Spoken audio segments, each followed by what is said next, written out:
What's up, everybody? Welcome to House Divided right here on Texas Card House TV. No, I'm just kidding. It's Orange Buzz Live. We're just sponsored by Texas Card House, which kind of makes it Texas Card House TV. If you want it to be, it can also be Hijack Poker, just to let everybody know, our sponsor of the show. If you love playing poker, go earn real cash right now. Use that QR code. Go to hijackpoker.com. Check out any of the Texas Card House locations all across the state of Texas because you can cash out, get your money. The bottom line is poker online is back, and the guys of Texas Card House have brought it to you, just like we're bringing you conversation about Texas football today. Like, comment, subscribe to the page, jump into the Specs chat. What up, Chris Bennett? I see you. What up, guys? Yeah, a lot of good folks in there.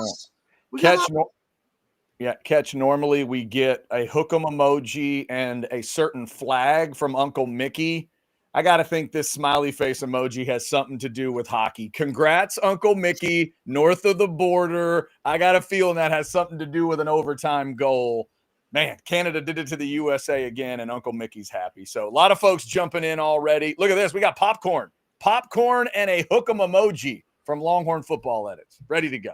So the Longhorns have a coaching staff, Chad, and there's no spring game, and Steve Sarkeesian announced Arch Manning as the starting quarterback, I think. Like, there's all kinds of stuff for us to get into today. It's funny dealing with some family stuff yesterday, and just it's been a bit of a hectic week, but I feel like we got a lot of stuff to get into going into the weekend. And again, the least of which isn't coaching staff is in place. In fact, the Longhorns put out a school release yesterday on social media that essentially kind of confirmed all of the names in all of the positions, and here we go. Like, now you kind of get the sense that this Texas football team can really lock into a 2025 season that will make it the centerpiece, I think, of college football.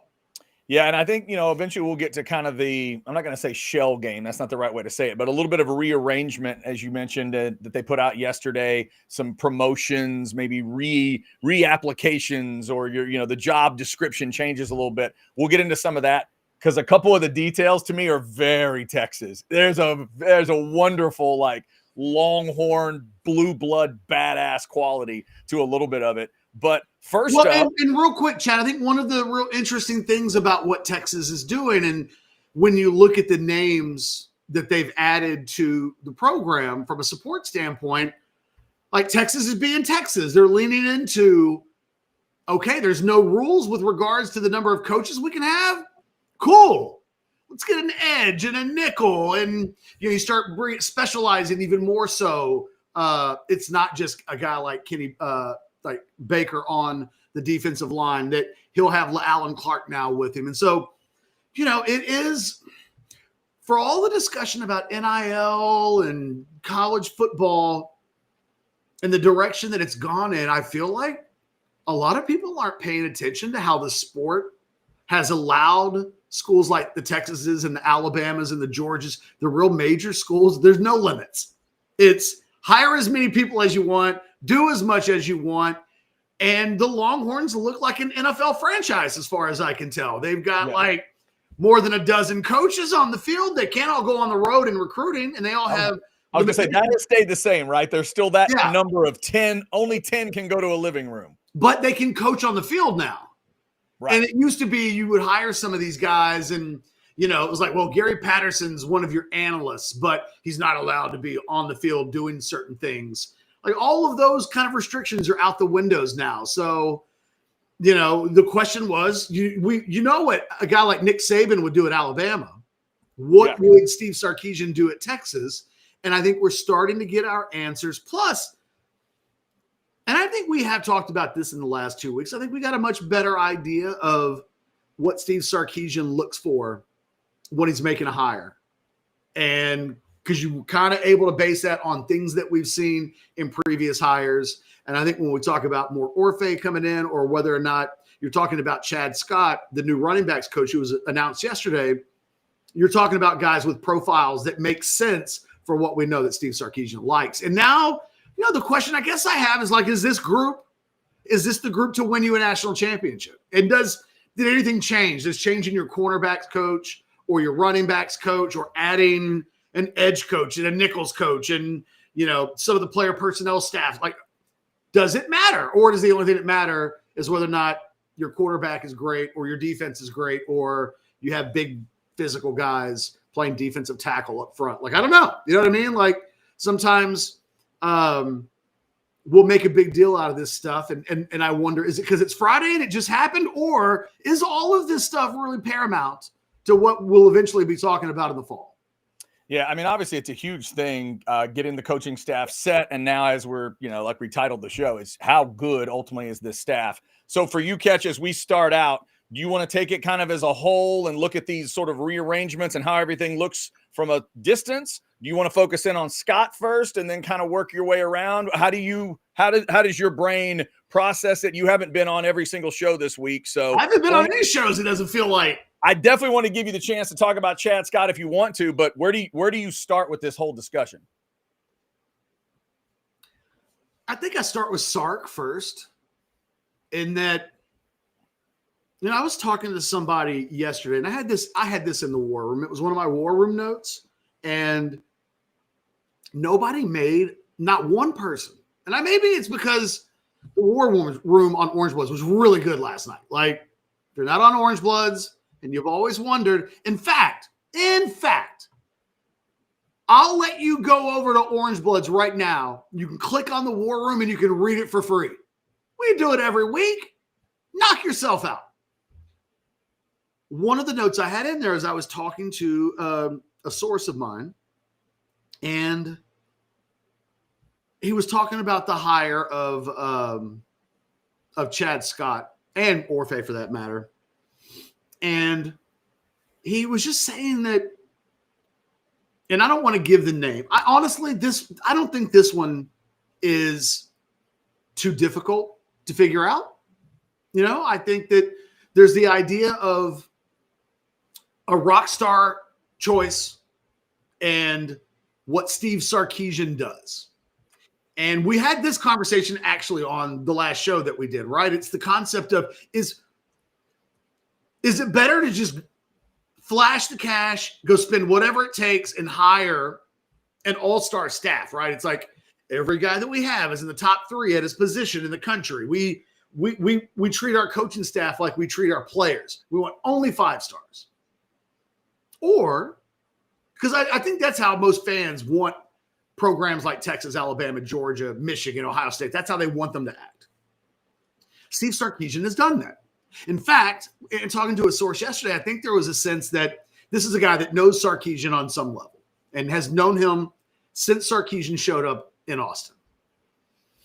And he was kind of describing that early in Sarkeesian's tenure, there was a hire that he made that was very much a rock star hire, and it just didn't quite work out. That there was a sense inside the program that this guy's aspirations were so high that what he wanted to accomplish was more centered on himself than the team.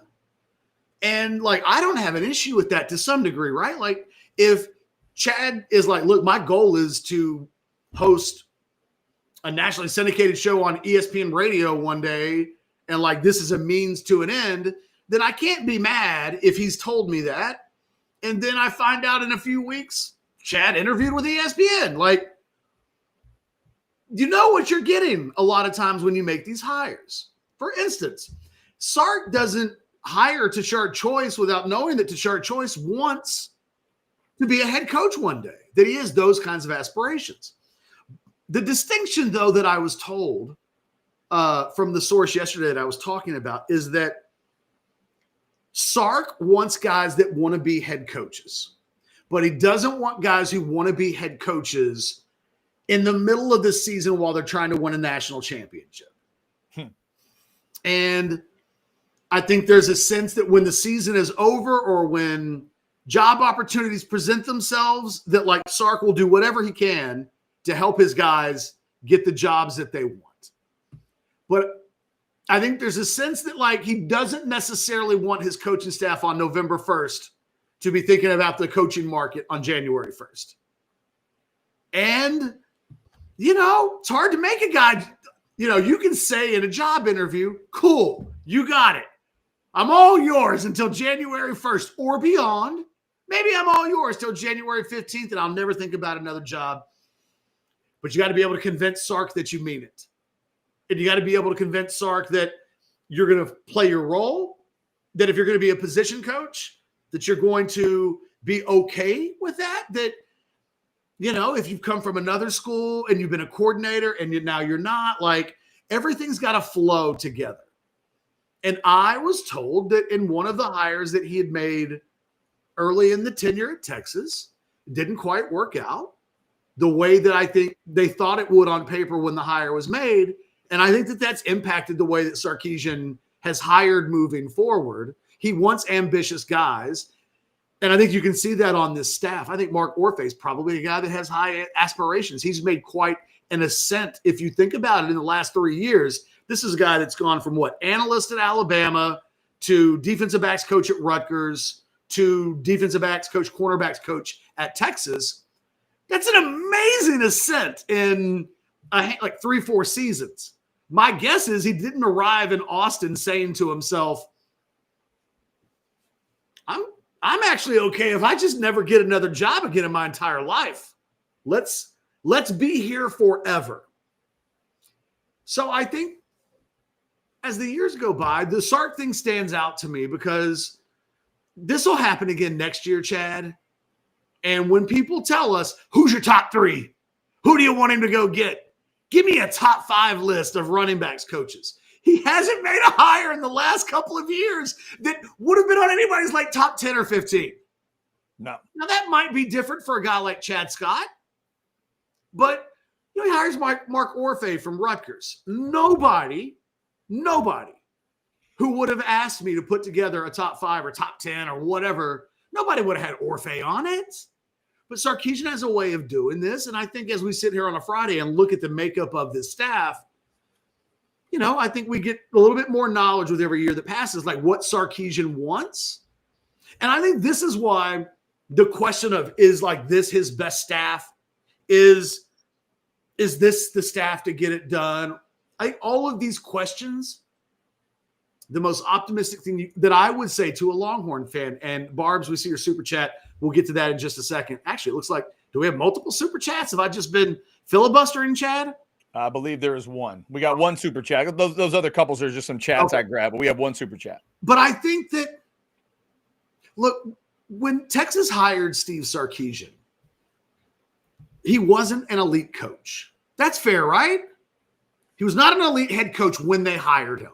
Correct. His last head coaching job he had been fired from, and he, in his travels as a head coach, whether at Washington or even the brief time at USC, he hadn't won a lot of games. He was 7-win Steve. He wasn't a great coach. He hired Andre Coleman out of the gate, which was a decision that everybody publicly warned him against. I don't even think Andre Coleman is in the coaching business anymore. And yet he made it, right? But then he fixes it in a year. And where I think we are in year 5 is Steve Sarkeesian has evolved into, if he's not elite, he's certainly near elite in 2025. And I think along the way, he's in becoming more elite and getting closer to that threshold. I think he's been able to fine-tune what he's looking for in a staff in a way that I just don't question any decision that he makes on coaching anymore. I just don't. They played in 2 national semifinal rounds in a row. They've hired unconventionally in the last couple of years, and every single one of those hires has worked out. Ken Baker has worked out. They got the wide receiver situation right when it didn't look like, is Chris Jackson the right hire? Is that really what you want to do? What are his recruiting chops like? So he's got a process. It's been working. And beyond the early duds, and Andre Coleman on the coaching staff, or there haven't been many, I think they've gotten better. And I think if you're Texas, you just have to trust that Sarkeesian, more than anybody, knows who he wants. And he doesn't settle. He goes and gets the guys that he wants. And it may not be the guy that Texas fans want, but I don't even know that Texas fans know who they want. They just want a guarantee on the box, and I think Sark's the guarantee on the box. That if you're looking for Mark Orphe's guarantee on the box, you got to go get Sark's box. Sark's box right now is the one with the guarantee on the box, and I think a lot of benefit of the doubt has to be given. And I'm not, Chad, as you know, I'm not Mr. Give benefit of the doubt easily guy. But if you make the national semifinals 2 years in a row and you do it unconventionally at times with your own methods in your own way, and it's not a carbon copy of what someone else did or someone else's team or program, they're like, yeah, man, I'll give you some benefit of the doubt. And Sarkeesian gets it. Now, I don't know that I'll give him the benefit of the doubt with goal line offense next year at the beginning of the season. But with coaching hires, yeah, man, I have no issues at all with the hires that he made. Sark can be trusted in this respect. And once you give someone that kind of respect, you just kind of move on. Like after today, we just don't talk about it anymore. We will have, however, get all those super chats that you want to send. Catch mentioned Barb's 10 threw us one. That'll be our first one. If you want to throw in something to the tip jar, it'll go right to the top of the list. Jump on in that Specs chat. Barb's 10 with $4.99 to start us off. What's up, Barb's? What would you rate this hiring class and then group as a whole? Good to see you, Catch. Happy Friday, fellas. Man, I love the question. I just don't know how to answer it, if I'm being completely honest. If we let's just go one by one what was announced, Chad, okay? Okay. So they moved Terry Joseph from corners coach to safeties coach, but his technical handle is Terry Joseph, defensive passing game coordinator and secondary / safeties coach. Yeah. So what that really says, he coaches everything. It's exactly what he was last year. Just add the safeties, which Blake Gideon had the safety designation last year, and Joseph just had the secondary thing. Yeah. Yeah. So, I don't know that it's a big deal. I don't know that I quite look at it as they've moved Joseph to safeties, and he wasn't doing that before. Mark Orphe is the new cornerbacks coach, and they've hired a guy named Kenato Hudson from within to be the Nichols coach. Now, he's not a guy that can go on the road in recruiting. There are limitations there, but he can help coach on the field. And obviously, you start thinking about, it's a pretty niche role. Well, he basically coaches like 4 or 5 guys. That's what I was going to ask you, Catch. In all your years of doing this, do you remember a team having a corners, a safeties, and a Nichols coach specifically, like laying it out to everybody? No, because in the past, you had limitations on how many coaches you could have on the field at practice. Forget about the games. Yeah. And by the way, you couldn't have like 20 coaches on the field, each with specialized positions. The rules are set up now is that you could have a punter coach, you could have a deep snappers coach, you could have a kicking coach, just place kickers only. You could have a kickoff specialist coach. And all of these coaches could be on the field working with very small groups of guys. It is a major difference in the world of college football. And it kind of, look, they hired a guy named Alan Clark to be the edge coach. They hired a guy named Mike Bamonte to be co-passing game coordinator, / assistant quarterback coach. Yeah, you're hitting a lot of things I want to ask you about. Stop right there. What does that mean for A.J. Milwee? Is A.J. Milwee still the same thing he was? Is this guy? But now he has an assistant. He has an assistant. Mike Bamonte, remember, look, Kenny Baker, right? Who was he? He was the assistant defensive line coach with the Miami Dolphins. Right.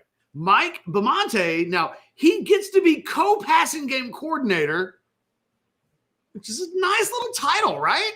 Yeah. And I don't know what he's making, but that title's worth $250,000. And he's from within as well. Bamonte and Kenato Hudson were both analysts last year. They're getting promoted up into the full staff. By the way, Hudson was Ole Miss's cornerbacks coach. I didn't realize that. And spent 2 years with Sark at USC. So Hudson's a guy that's been with Sark. They've had that. These aren't grad assistants. What's that? These aren't like grad assistant level promotions. So they've been analysts. Those two guys are getting promoted. And then, Catch, you mentioned You mentioned LaAllen Clark. There was one little note I saw on LaAllen Clark that would make me pretty excited if I'm a Texas fan. He's going to be the edge coach, right? But he's also the CEO of something called LC Performance that trains defensive linemen for the combine. He's the CEO of that. And they claim Danielle Hunter, Ed Oliver, Jeffrey Simmons, and others as guys they've worked with. And look, beyond that, Jamal Finner was already on the staff. His title has changed. He's now director of player development and high school relations. Very similar to what it would have been a year ago. Matter of fact, maybe he was just director of high school relations a year ago. He was. Anyway. It was just high school relations, and now they add director of player development. I think that's about giving him more money and not necessarily giving him more responsibility, but I could be wrong. The thing is, the way the University of Texas works, from what I've told, is that the Board of Regents will approve assistant coach stuff, but they like titles. So it's like, okay, if you want to have Chad Scott be your running backs coach, right? And so he comes in, he's going to make $1 million a year. And let's say next year someone wants to hire Chad Scott, and they want to offer 1.3, and Texas counters with 1.5 to keep him. What I've always been told is that the Board of Regents, what they want, we got to give him a title so that we can justify it. Running game coordinator. Running game co-coordinator. You know what I mean? Like, you just start throwing titles on stuff, and as fans, I think we could get lost in the what does it all mean? Like, what does it mean that Jamal Finner is now director of player development and high school relations? I don't know that it means that Jamal Finner is working 80 hours a week now, where he was working 60 last month. I think they want to take care of Jamal Finner. I think this is how the game is played. So when you look at Terry Joseph, he's got like 9 titles. When you look at now Mike Bamonte, like giving him, they could have just called him an assistant quarterbacks coach. That's what he is. But by giving him a co-passing game coordinator, it will justify whatever that salary is. I'm telling you, it will be made higher because he's got a title that says co-passing game coordinator. Now, look, who's the only goddamn passing game coordinator on this team? It's Steve Sarkeesian. Yeah. But, doesn't mean you can't give out a bunch of titles. Titles are great. Jamal Finner got a title.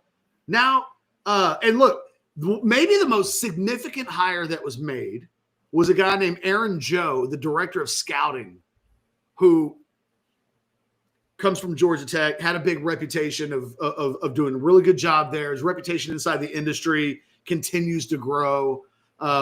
There's a real sense that I think of this entire group that he might be the star, Chad, that he might be the guy in 3 years that Texas is going, God, why can't we keep Aaron Joe or whatever the case may be? But I love that they've hired Josh Dunson, senior player personnel coordinator, Jordan Mitchell, recruiting retention strategy. Retention strategy coach is a really interesting position because retention is kind of important, Chad. Yeah, talk about saying it out loud. Talk about saying the quiet part out loud. That's it. You know what that job is, Chad? Recruiting/retention strategy. Yeah. I mean, his job is to keep dudes on campus. Keep the guys here that you need to keep there. Yeah. His whole job is to how do I make sure Kelvin Banks does not leave Texas until he goes pro? Yeah. We had a great chat earlier from Chris Bennett mentioning that Saban had like 1 million analysts at Bama.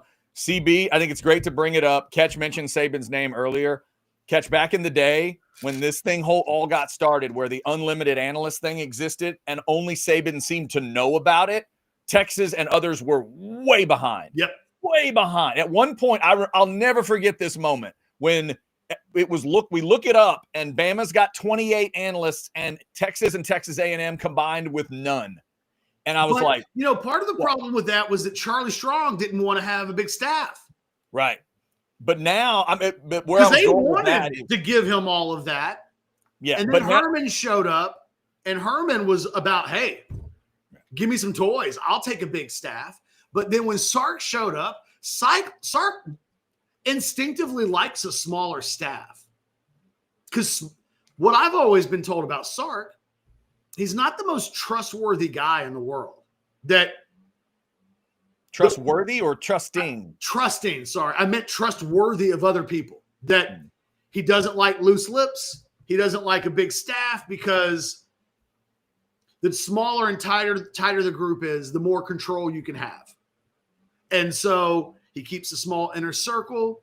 Not even all of the coaches on his staff are in Sark's inner circle, which means, he'll have a guy like Chad Scott, if he's in the inner circle, could know everything, or he could just be the running backs coach, and like those that are in the inner circle will tell him what they think he needs to know. And then the guys below Chad Scott know even less. The way that works, though, if you have a smaller staff, is you don't have to worry about leaks. If you're obsessed with things like practice reports or player injuries and, oh my God, how did that get out? That kind of a thing. Like, don't have 50 people on your staff. Yeah, that's true. And so I think one of the things that's also happening is, you're right, Alabama was behind or so far ahead, but some of that was by Texas's choosing. I think one of the things that we've seen is Sark went to Alabama and working with Saban got a chance to see the blueprint for this is how you can make it work positively for you. Yeah. And most importantly now, this isn't just about an analyst thing. This is about, like you said, the analyst role has increased. The ability to be on the field and coach has increased. So now you're seeing specialization. None of these guys are analysts. There's not the word analyst right. Isn't on their announcement at all. These are all either coaches or people behind the scenes from like player development, scouting, player personnel, retention. We didn't mention Tanner Martin. He would be the last name to mention, the new scouting coordinator. This whole conversation, Chad, starts with Barb's super chat of, how would you grade these hires? I have no idea. Yeah. I don't know what any of us could tell you, because I don't know anything about Tanner Martin or Jordan Mitchell or Josh Dunson or really Mike Bamonte. You know what I mean? Like, yeah. These aren't guys with such huge reps that you could go back to the Tommy Boy reference of the guarantee on the box. Now, Chad Scott is probably the most guarantee on the box with a label of anybody that Texas is bringing in, because he's been a long-time running backs coach in college football with a long resume and a long history. And so a little bit more about what you can expect from him than I think some of these other hires. But I think it's exciting, man. These guys are all young. I think that's another thing. I don't look at the pictures of any of these guys and think Social Security is right around the corner. These guys are, by and large, a lot of them look like they're under the age of 40. Jesus, Tanner Martin looks like he's 22. Jordan Mitchell looks about as old as I was about to throw out our guy Jalen. He looks like he could be Jalen Brown's brother just because he's got a great smile and he's so young looking. Bamonte's a young looking guy. Like, I think Sark's type is young, hungry, and team oriented. And I think he accomplishes what he wanted to accomplish in that respect. We got a couple super chats we are going to get to. Pile them in if you like. Almost 500 of you in the Specs chat. We certainly appreciate you. Catch, let's give them a little Rogue Shop. Well, not give them a little Rogue Shop. Give them a little info on Rogue Shop and what it does for you on a daily, if not hourly basis. Well, it just depends on the day and the hour, I guess. Not today, though. I'm rogueless today, which means I'm not quite as happy. Or just happy. Happy. That's just the right word. Look, scan that QR code. I can tell you about it, but sometimes seeing is believing. Rogue Shop is Texas's home for legal CBD, THC, and so much more. Yes, they are owned by Orange Bloods and managed by Orange Bloods. Not us. I just mean our guy Richard and his wife Shar, like they bleed orange. They're big Texas fans. They love Texas football. Matter of fact, Richard was on Orange Bloods the other day and was like, I love this site. And I was like, I love you, Richard. Don't you ever go anywhere. And just keep it in the family. That's the way this thing works. You need products, you need CBD, you got anxiety, you got sleeplessness, you got pain. You're going to buy it anyway. Do it with somebody who's passionate about the same things that you're passionate about. And who knows, probably will reinvest it in Texas NIL before it's all said and done. He's explored that possibility as well. So rogueshop.com, go check it out. We love them. All right, we had a couple of super chats come in. Barbs10 wants to know for $4.99, when does the assistant to the traveling secretary get hired? Hey, there's a lot of detailed stuff. That title might be there somewhere. That level if you can help somebody get a raise, they'll give it. That's it. They will definitely give that title. Barbs, thank you as always. William offering his services, $4.99. I'm available for director of morale. Let me know who's sad that they're fourth string, and I'll golf cart them to 6th Street on the weekends. William, we'll pass the word along. Hey, I wonder if Jordan Mitchell, the guy that's now retention strategy, his job, keep guys on campus, right? Yep. Or get them off of campus. So say you got a guy that's like 4th string, he's not going to work out, but you don't know whether or not he's going to go into the portal. Uh-huh. You do things to irk him. You make sure he gets to 6th Street at the exact wrong moment. Yeah, no. Goddamn, Chad. Make sure he's partying on 6th Street when you don't really need him. Like they can make sure that like he gets the wrong flavor of Sour Patch Kids. You're like, we can make sure he shows up at 6th Street at the wrong time. Sorry, he can make his towels wet in the locker so that he doesn't have dry towels. William got in my head. I'm sorry, William, you got in my head. You were talking about golf carting people, and I started thinking about golf carting them for the wrong reason. So I'm terrible. That's not even what I thought you were suggesting. I thought you were like, you could frame him for a crime or something. No, I'm saying. Because that's what would be like if you show up at 6th Street at the wrong time. 6th Street is like. I'm saying if you tell me, like, I once, Chad, ask the following question. Jeff, you once showed up at 6th Street at the wrong time. What made it the wrong time? Ask the question. I'm going to tell you, but you got to ask the question. Jeff, you've been to 6th Street at the wrong time. What made it the wrong time? I once met a woman and I bumped into her on the street corner. It turned out it wasn't an accident. She tried to pick my pocket, but we ended up hitting it off and like hanging out.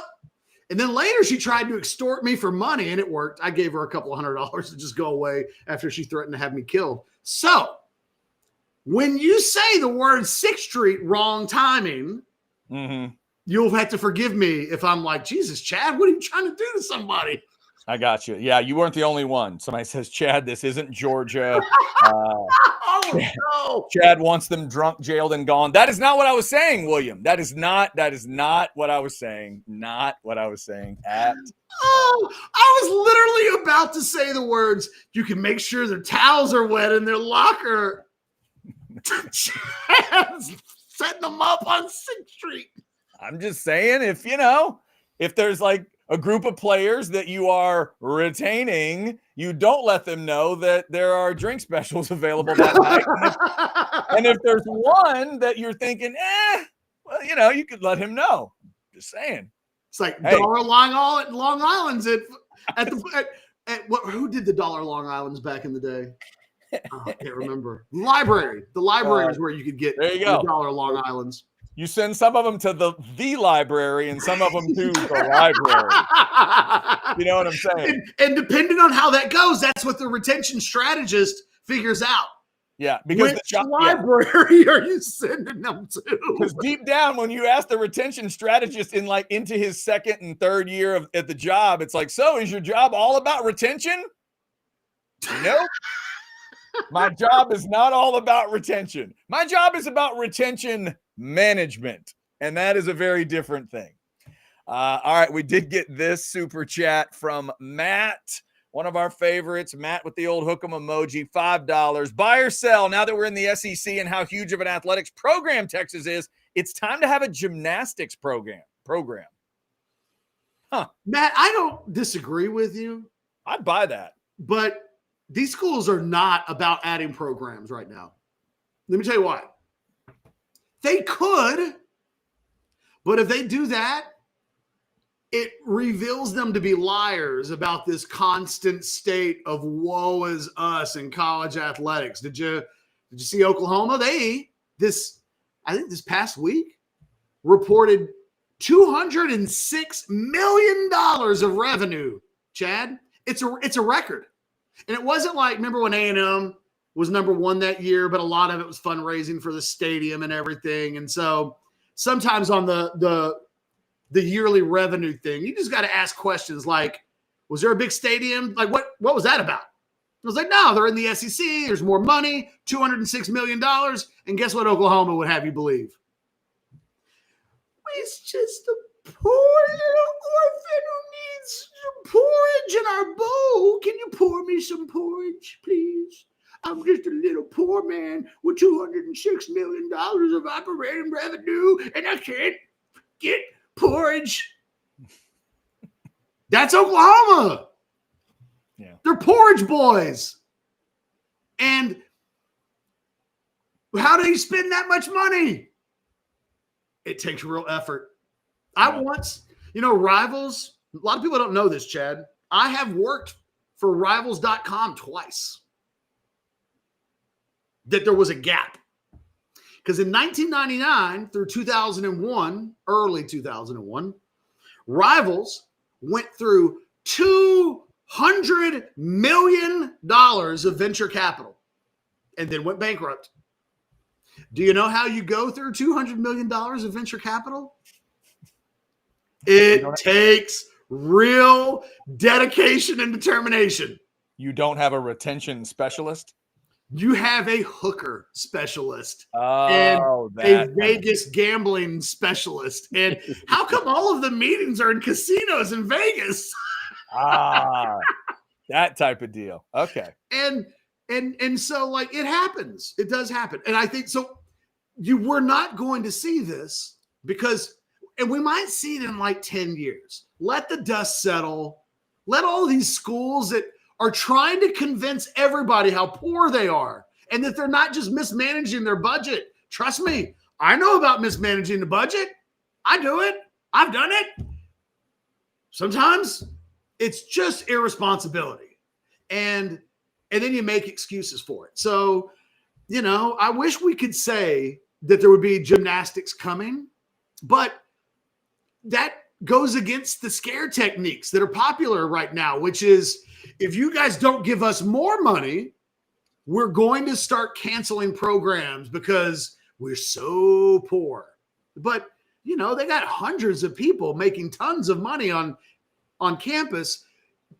The goal of college athletics for the last 50 years is to spend what you make so there's nothing left that would allow anybody to ask for a piece of it. And now they have to adjust that. They're being asked to manage a budget slightly, and college athletics as a whole is freaking out. I got a couple chats I wanted to hit. If you want to throw a super chat in, we cleaned off the super chat, so throw it on in there. We will get to that. We're talking about the Texas staff in its entirety now, some of the rearrangements, the new hires, Chad Scott at running backs coach, and some of the other moves. Also, thanking our great partners like Taste on Main. Beautiful. Downtown Buda is waiting on you with one of my favorite steakhouses in the world because it's casual. There's no stuffy dress code, but man, is there great food. I've told you about the steaks, Oscar style. That's usually how I get my steak. The Brussels sprouts are incredible. The sides are amazing. Their desserts, their appetizers, the drinks. I've told you about the Sam Elliott's mustache. That's the whiskey drink that I get if I'm in a whiskey mood when I go to Taste on Main. Whatever mood you're in, you're going to love it. Right there in downtown Buda. Got a couple different bar areas. When the weather's good, that outdoor treehouse bar area, that may be where you hang out. right now, probably not where you're going to hang out. So make sure to double check the weather before you head on over to Taste on Main, right there, Main Street in Buda. It is going to be a good time. I guarantee it. Great, great food. Great time there. Couple of quick chats. Catch some S. Roan threw in the basic question of when does spring camp start? I don't think that came out of the Sark interview yesterday. No spring game, as you know, by definition, as you know, we heard yesterday. But so far, spring camp, haven't heard those numbers. All we know is that April 15th is when that spring window, the spring portal window. I don't know that there's going to be a spring camp. Yeah, and maybe that's not how. Apparently, I mean, Anwar has been reporting on this for weeks now, but there's some real suggestion that what we're going to see them do all season long is kind of a mini camp idea that OTA. That this will be very NFL centric, that, you know, they'll take their 15 practices and maybe spread those into 5 3-day weekends or something like that over the course of once or twice a month until the end of the month. Again, think about it the way we watch the NFL go through its voluntary and involuntary training camps that they'll do. So I don't think there's going to be a spring camp. I think, and I don't know that they're under any obligation to tell us. I wonder how they'll even handle this. Will they give us a schedule and say, here's what the schedule looks like, and on April 1st through the 3rd, we're going to do 3 days of practice, and then we're going to come back again on the 17th. And I don't know. You would imagine. Go ahead. I mean, really, if you're not going to do a spring game, Catch, all you need to do is you let your assembled media know, here's when practice is going to start. Here are any windows we will allow you to watch a little practice and get a little film. And here's when we're doing pro timing day. Here's when we're doing our pro day. Aren't those kind of the only things you'd need to let people know? Because we know that one, don't we? Didn't they already March like 25? I think is off the top of my head, but yeah, I think that's pro day. I think they've announced that. So at this point, all you would need to do is say, we're going to have practice. And if you're not allowing media to watch any practice, I guess you don't even have to let them know that. But, you know, they'll let them peek in a little bit. And here's when you get to peek in. The thing is, I'm curious to see how this unfolds, because I'm just how much full pads can you do in an environment where everything's choppy and into 2 or 3 day weekends or stretches. I don't know that it's necessarily on the weekend. It's when they do it in the NFL. They'll do that stuff from like a Friday through a Sunday. You know, I wonder, and look, they may say, you know what? We played 16 games this year. Do you know what we don't need more of? Full pads practices. That in a longer season, the NFL doesn't have 2 training camps, right? Like the one thing the NFL doesn't do is in the spring go 15 straight days of pads and practices. And now these guys are worth money. Lots of money.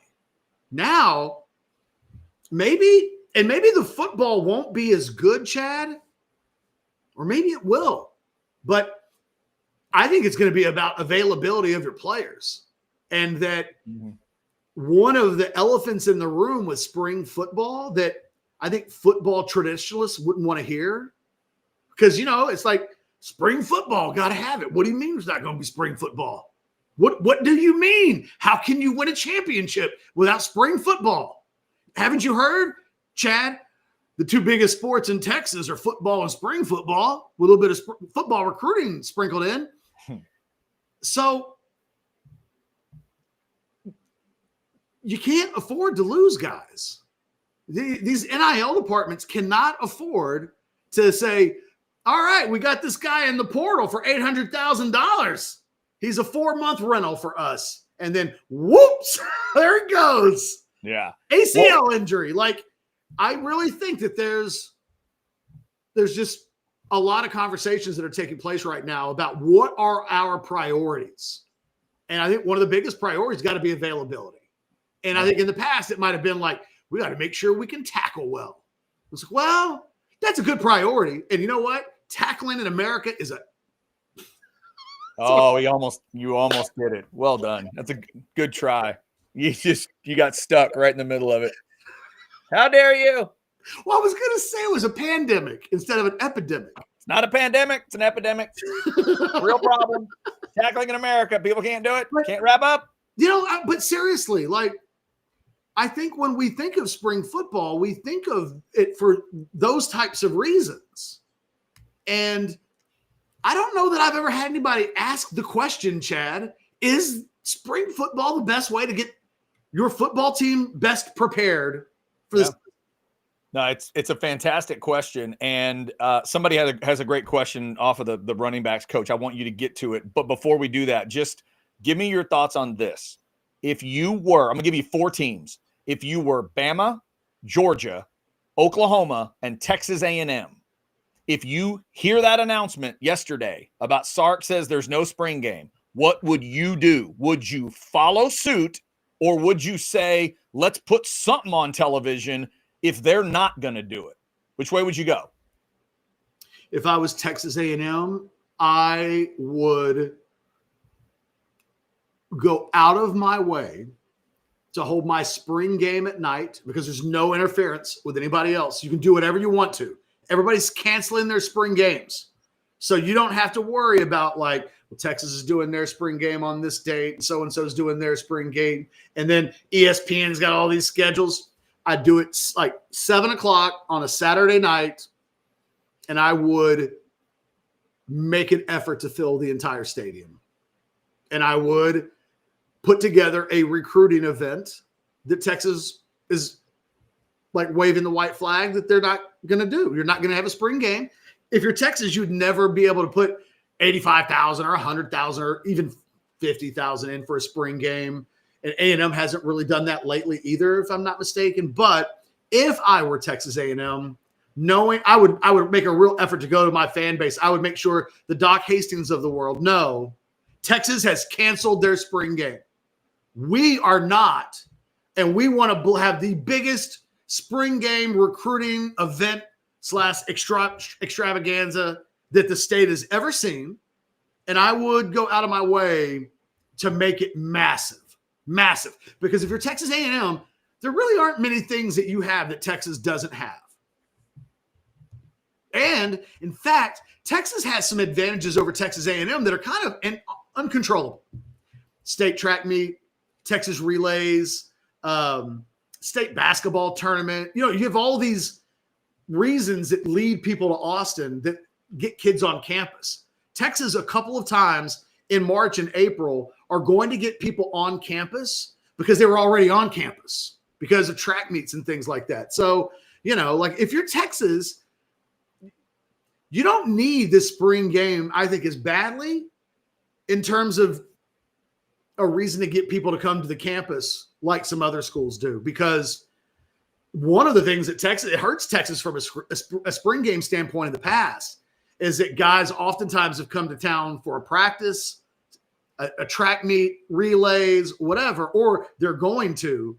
And it's like, I've already been to Austin 3 times. So I'm going to go to a different spring game instead of that spring game.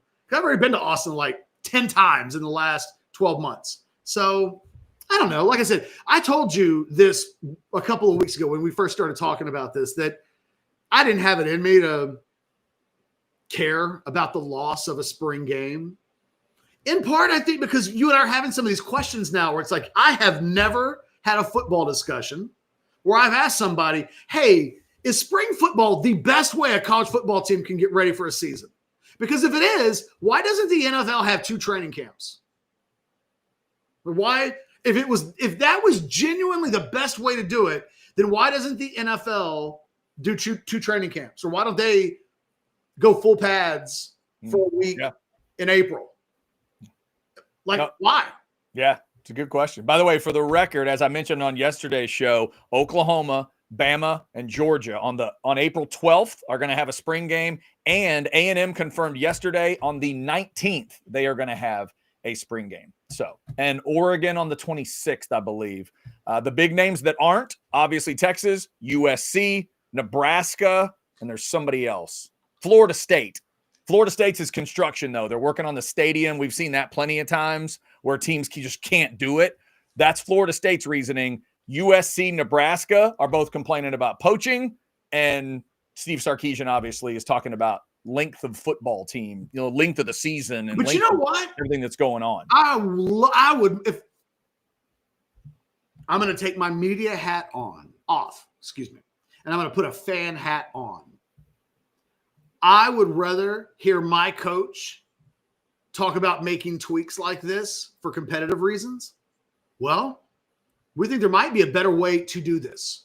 Because once a time back in the day, like analytics people were scaring the crap out of baseball people. What do you mean? What are you talking about? On base percentage?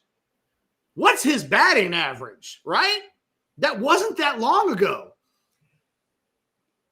I'm so glad Sarkeesian hasn't done this with we're scared somebody might see us on TV, scout our guys. Couldn't keep the Penn State coaches out of DKR because it's open. I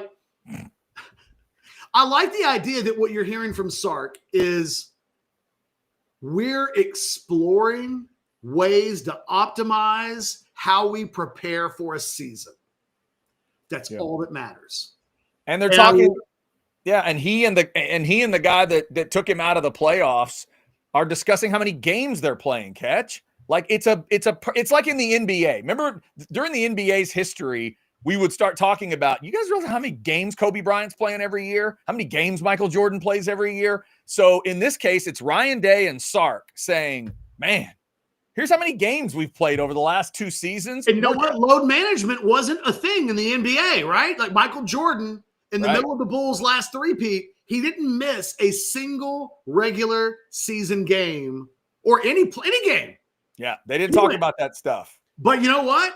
LeBron James at 40 years old just dropped 40 last night.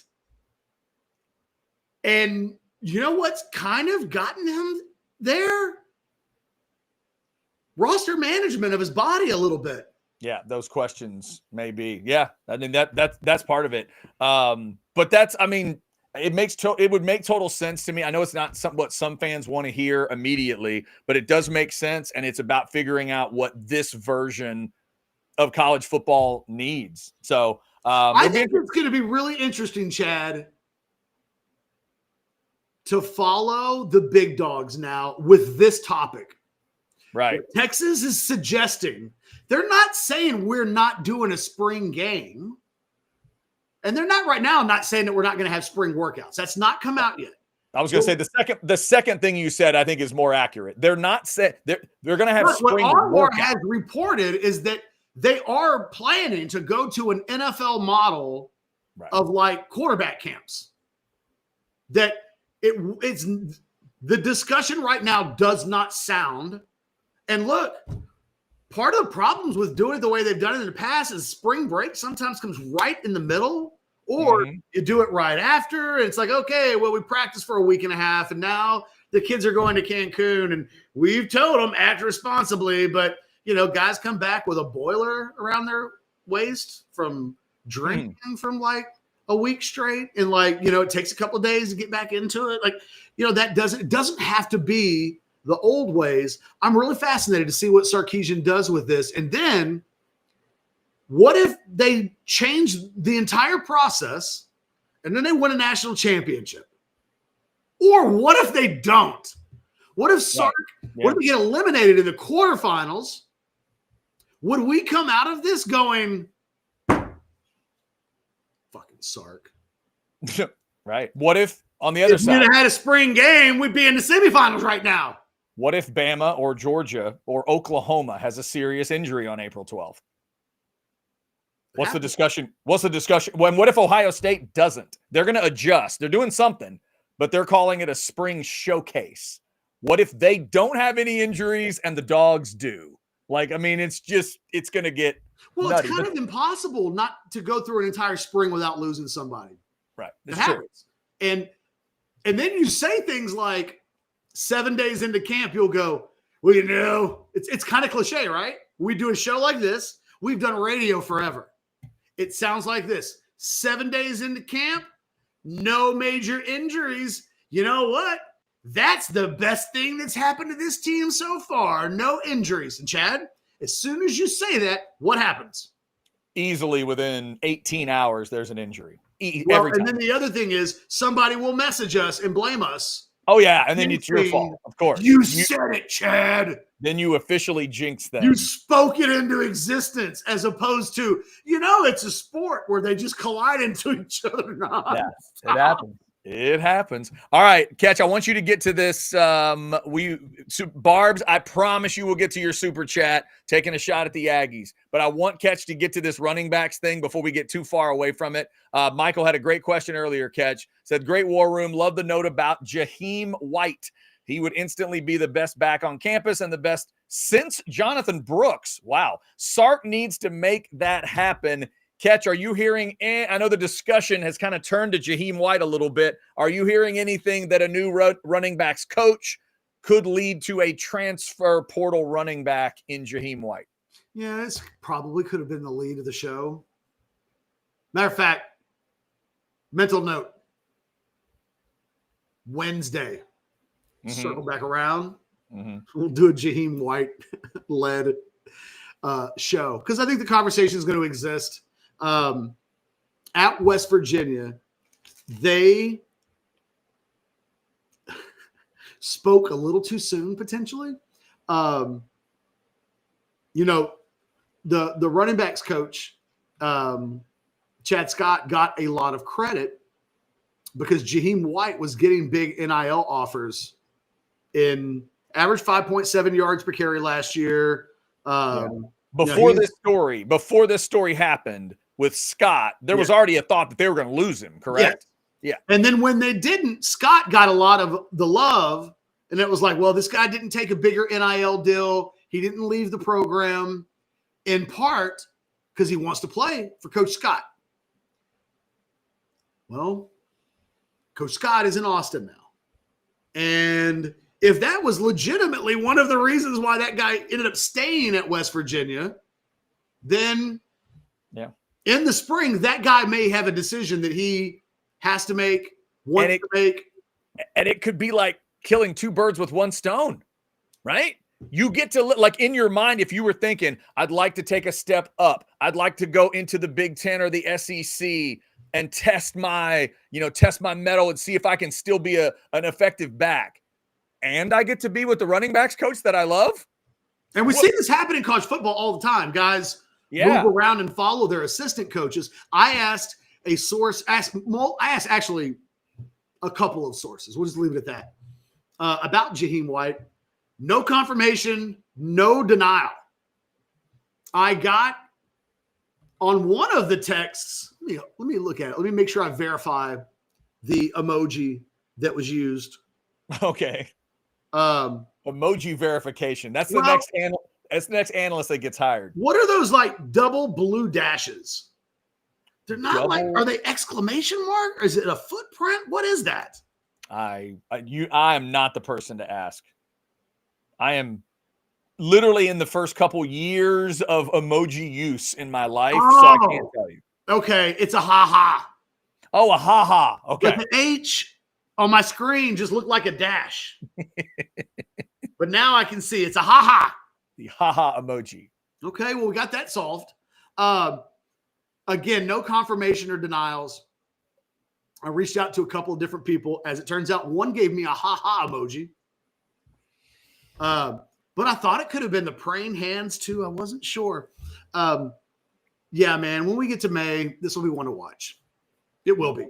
Because this kid's playing at a school. He ain't playing for nothing. Yeah. I mean, April 15th, right, is when the spring window opens. We know Texas has not replaced the void of Jaden Blue. This guy can catch the ball out of the backfield. He's experienced. He's the star protege of the coach that you just hired. He's already been a guy that's peaked at his options. Should he enter the portal? What would it have looked like? Yeah. Plus Catch last night in the war room on orangebloods.com, the note about CJ Baxter. Whew, it was right along the lines of what you and I were talking about, and it was worse than that. Yeah. Well, we've been talking about, like, I feel like every time we talk about CJ and I get it because of his high school ranking and the hype, that came in. There are just some people that will never let go of it, right? And we even see it with Jonte Cook, too. When he transferred, there were people who were like, how could you let him go? He's obviously so good. He can't be that bad. And, when he got thrown out or when he left Washington, I even have had people say, since his second arrest, do you think Sark might call Jonte and see if he wants to come back? Right. And it's like, even I'm not asking that question. I've been in the fan club a long time, but I've stopped asking those questions. I'm done. But catching this in this story, as far as the Jaheim White thing goes, the CJ Baxter note that I'm referencing, we had the question yesterday, sort of by the end of the show. Can you count on him like OU and after? Maybe. But could you count on him in Columbus? Well, I've been telling people all for months. People want to believe that CJ Baxter is a unicorn, that the rules of rehab don't apply to him. And that, the thing is, I don't have any certainty one way or the other on this. What I've been telling people is this kid's only a few months removed from surgery. There's a long part. It's February. Yeah. He has months of the recovery process. And everybody recovers from these knee injuries different. Some guys come back and they're better than they've ever been before. Saquon Barkley looks like that, right? Where it's like, geez, this guy had a major injury. Okay. But then there are other guys and they either hurt themselves or they hurt something else, because you see guys sometimes hurt hamstrings and other parts of the legs because on their other leg, because they're overcompensating for the knee. It's just one of those things where you can't say we can count on him in Columbus. You have to treat CJ Baxter like he's found money. And if he starts in Columbus and goes for 150, oh my God. Well, then yeah. That would be extra gravy. But again, and I'll let Michael finish my point for me in the chat. Whether it's Jaheim White or someone else, Texas needs to get someone out of the spring portal, especially with the news from Onward. No, Michael, before this CJ Baxter stuff from the War Room has nothing to do with this. Yeah, they needed to do it before that note. They did, but again, especially. I mean, that's the key word there. Well, especially nothing with has changed. The only thing that's happened is Onward put out a note in the War Room that sounds exactly like what we've been saying. Yes, that's true. Which is common sense on some level. But inside of that, it does sound like inside of that report that there was a sense that the injury's tricky. That it's not like, I don't know. The impression that I got was that Anwar was basically passing along, hey guys, this was a bad injury. Like it's a little more complicated than like add water, instant knee back. So, but yeah, they need a running back. I think, and I understand, especially in light of this news, sure, right? But I think they need a running back. I think you could make it. We've been talking about this before Jaden Blue went pro. Did they need? Because Jaden Blue didn't cross the 5 yards per carry mark until the end of the season. Most of this season, it looked like they weren't going to have a 1,000-yard running back. For most of this season, Jaden Blue was up and down and fumbling, and I don't know. Yeah. Oh, and by the way, real quick, Mark, don't do this. Don't do this. Don't do that. You can't. Come on. Don't do it. That's like saying, but the bullet didn't hurt Superman. You can't. Batman will be okay. The bullet didn't hurt Superman. Come on. Hey. Willis McGahee came back from that serious knee injury. Come on, man. You can't. No, don't do that. Don't do it. Trust me. You can't do it. There's not a Iron Man got a new heart, Chad.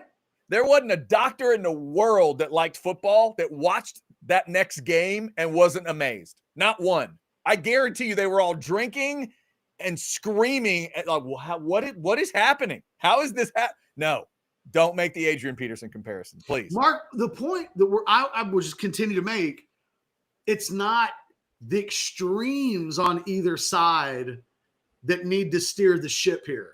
It's not either he can come back in 8 months or it will take 2.5 years to fully be 100%. It's that for the overwhelming majority of human beings that aren't in the extremes, it's just somewhere in the middle. And right. it could be 9 months. It could be 11. It could be 11 and a half. It could be 13. It could be 16. It could be 24. Like there's all of these different things. Texas plays a game in 7 months and like a week. 190 days from right now. And what I can't tell you is that in 190 days, you can count on CJ Baxter. And that has always been the case. That was the case back in August when the injury occurred. You knew, okay, well, the injury occurred in August. 12 months from now, which is usually how we talk about ACL and knee injuries. It's like 12 months from the moment it happens. That's when we start thinking they can realistically be back. Okay, well, that's realistically back right before the season starts. What does that mean? Well, what did it mean when Jonathan Brooks was trying to do not the same thing, but somewhat similar of a thing? Well, he wasn't ready for training camp. He wasn't ready for the start of the season. He wasn't ready for week 2. Like, it took time. And then by the time he got ready, kind of feels like they maybe rushed him back at what happened here at the knee. So, but I wouldn't use the Jonathan Brooks example the way the Adrian Peterson example was used, because those are kind of extreme examples. That's not the way most of those injuries go. It's just the way those injuries can go. Yep. All right, we did have a super chat from Barb's 10. I said I would get to it. We will get to it, Barb's. I promise. Real quick, let's hit the specs chat. Up over 600 of you in the specs chat. Ooh la la! That's right. It's ooh la la time, because if you need a bottle of wine, they got plenty. Ooh la la, what a fabulous selection. I think I found my perfect pairing. You and Specs low prices. Specs huge wine sale going on now. A lot of bottles behind that rabbit. All right. Did you know what I've noticed about that spot that time? The Specs rabbit's jaw has dropped. Like the Specs rabbit looks like this. Because he's so amazed at all of the wine that's on sale. Or can you run the spot back again? Or he's like hammered? Or okay, no, run the spot back again. All right, here we go. Ooh la la, what a fabulous selection. I think I found my perfect pairing. You and Specs low prices. Specs huge wine sale going on now. Chad, the woman with the sweater, we do not see her. We know she's there. Uh-huh. They've toasted. Yeah. There's flowers, and there's love in the air, and there's great wine. And then we see her disappear. You're saying she's jaw-droppingly attractive, and that's why he's doing it? I'm not saying anything. I don't know what's happened. I'm just saying that rabbit is reacting to something that woman has done. I got you. Okay. And I'm wondering, it's close to Mardi Gras. Like, I don't know. If that woman flashed, I feel like the face that the rabbit makes is the face that the rabbit would make. He does look like he's in love with something. He looks like he's loving something at that moment. I'm just saying, I've seen that look on my face, Chad. All right, Barb's 10. Here you go. $9.99 was going to be my buy or sell. A&M is about to go fully Aggie. Barnum and Bailey would give them the side eye from their grave. It's an interesting idea. All right, so catch on April 19th, spring game. I'm seeing it as a 2 o'clock. I'm with you. I'd have gone with prime time. Why not? But 2 o'clock on the 19th, maybe they had a TV slot that they had to say yes to. So, like, how showy would you go if you're A&M on April 19th? I'd go as showy as I can. What, Barbs? What are you talking about? Like when Barb says fully Aggie, what would that be on April 19th? What would they need to do to get Longhorn fans to just roll their eyes and go, oh, good Lord, here go the Aggies? But why would Barnum and Bailey give A&M a side eye from the grave if they were really like, wouldn't Barnum and Bailey be giving Texas the side eye from the grave? maybe the idea here is that Barnum and Bailey would give you the side eye because they would feel like you're trying to take their thing, right? You're trying to be the circus. We're the circus. We were the circus. Now you're trying to be too circusy. Maybe that's what Barb's is saying. Yeah, but isn't Barnum and Bailey from the philosophy of like, there's no bad headline, like anything that gets you. That's true. Anything that gets you noticed. That was their whole business strategy. What can we do to get noticed? Okay, so that might be the full. Yeah, I don't know. I'm not sure. Maybe Barb's 10 is kind of mixing his metaphors there because full Aggie sounds like he's saying full circus, but Barnum and Bailey would approve of full circus. I mean, that's what I'm saying. They wouldn't. Yeah. They would be like, nice job.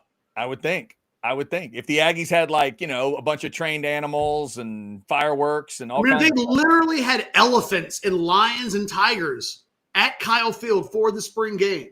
I don't think Barnum and Bailey would give anybody the side eye. I think they'd be like, nice.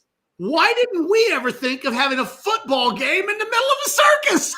Oh my God. What if they had lions and tigers at Kyle Field? That would be insane.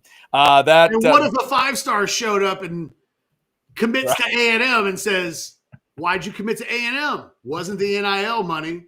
Lions and tigers. They know that I am a big Wizard of Oz fan.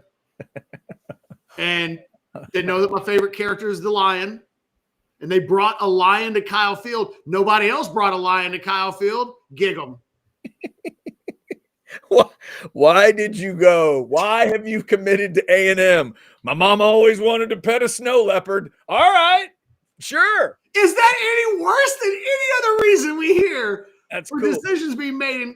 We do not hear very often anymore. Why'd you go to Texas A&M? Well, I want to be a vet, and I've wanted to be a vet my entire life, and so Texas A&M is one of the better veterinary schools that I could possibly go to. So it was a pretty easy decision. That's not what we hear when we do recruiting. My grandpa loves chimpanzees, and my grandmother's really into boa constrictors, and they both got a picture at the same time. I mean, we're literal conversations on Orange Bloods right now about some of the recruiting strategies that are being used by other schools against Texas. And it's a whole lot of your assistant coaches at Texas probably go to the NFL before you retire, before you're done with your eligibility. It's like, well, that's not really. Yeah, that is a bit of a wild story too, where I guess that's, the rivals would be your first culprits, I guess, your first ones you look at. Recruiting. And then maybe whoever the favorite. That's why Texas doesn't like getting early commitments, because then the other schools will go, oh, so Texas is the one that we need to slander together. And what will happen is you'll get 5 schools that will all echo the same exact point in a guy's ear. And then they hear it over and over and over again. It's like anything else, right? Fake news. How does half the stuff that gets reported in the world, somebody read on Facebook and they share it on Facebook. And then it's one thing to theorize, but when it actually happens, like when Tashard Choice does go to the NFL, well, then you get a situation like Jason Sukamel shows up at a camp and Booby Feaster's like, well, I don't know if that receivers coach is going to be at Texas. And Jason's like, wait a minute, why would he say that? And then you start to realize, oh, it's because all of the. But I mean, look, if you were at Texas A&M and you were recruiting against Texas 5 years ago, what would have been your recruiting pitch?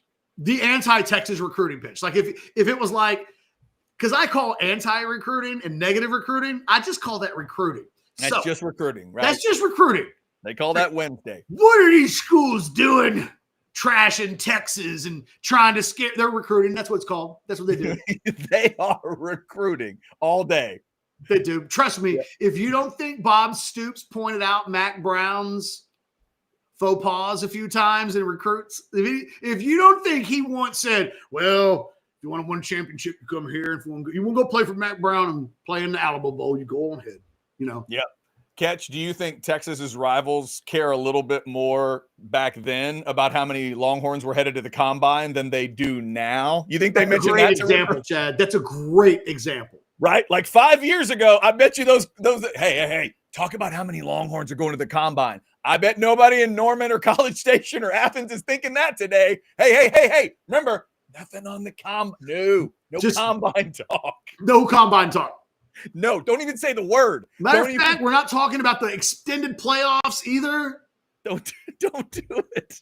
Can we not talk about November also? Like that just no, we're not doing it. We are so, not. Yeah, these are if you're Texas, these are the Ohio State problems. This is what Georgia goes through. You hear coaches are going to leave. You hear if you go there, you're never going to play because that's what Texas used to deal with. What Texas A&M used to do in Mac's prime was they would go to a guy like Sergio Kendall and they would say, well, why would you go to Texas? You won't even play right away there. Have you seen how well they've recruited?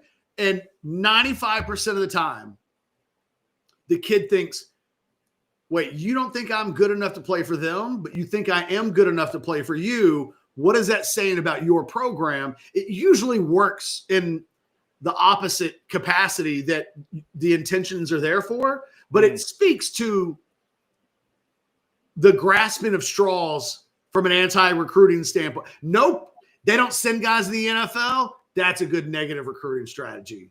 They lose games and can't win championships, and you're going to waste your career and never play in a game that matters. That is a good negative recruiting strategy. When you start getting to they're too goddamn good and you'll never play, you've lost. You've lost the battle of like what to say because it's not about us. It's not about come here and we will do those things that they're doing better. It's, they look good, but it's going to crumble and fall apart. And what? You're wondering if our assistant coaches might not be here in 4 or 5 years either? Oh, no. Don't ask that question. Because the reality is that most of these kids should assume that if they play 3, 4, 5 seasons out of college, there's got to be at least a 50% chance that the assistant coach that they sign under as a position coach changes during the time of their like tenure. Like that's just what happens. Yeah. And like we've also talked about the relationship part of this, I can't wait to see Catch from the Texas perspective. Chad Scott coming in, developing those early relationships. Is he able to make an argument to these? There's a couple stud running backs in the state that they've been looking at. They're guys that sound like they're willing to have the discussion. They didn't just throw Texas away. They're going to get the guy. They are heavy favorites for Javion Osborne and KJ Edwards, their top 2 running back targets. Both of those guys are quite open that Texas is at the forefront of their recruitment. All they had to not do is trip on their own feet. Don't hire the Steve Patterson of running back coaches. Yeah, and apparently Scott is really good at relationship building and all that kind of stuff. There's a lot I think what was interesting to me about Scott is that he has some history recruiting the state of Pennsylvania and the Northeast. Yeah. In addition to being from Florida. Yeah. And having Anwar pointed out in a note, I know in the last couple of days, Scott is a Florida guy. Hudson's a Florida guy.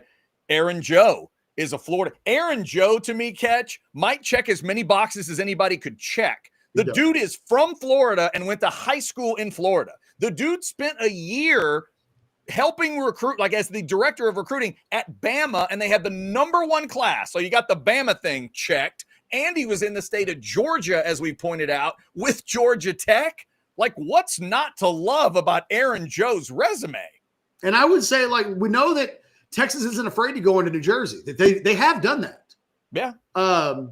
And Chad Scott has some of those connections on the eastern side of things. And yeah. So it might be that, we talked about, like, a guy's got to bring something to the table. Sark's showed us with his hires. When look for candidates, and you know what? I did this certainly on Orange Bloods. As names started getting thrown out as names of interest for Texas potentially, and you could start to look at like, I don't know, I don't get it. And it's not even like, well, this guy's not a good recruiter. It wasn't even about that. It's like this guy's never recruited Texas. He's never recruited Georgia or Florida. He's never recruited the states, Cali, like the tentacles are going to touch. They are. And they do on this one. Even Chad Scott has all these other connections, but there are also these Northeast connections that are a little bit unique.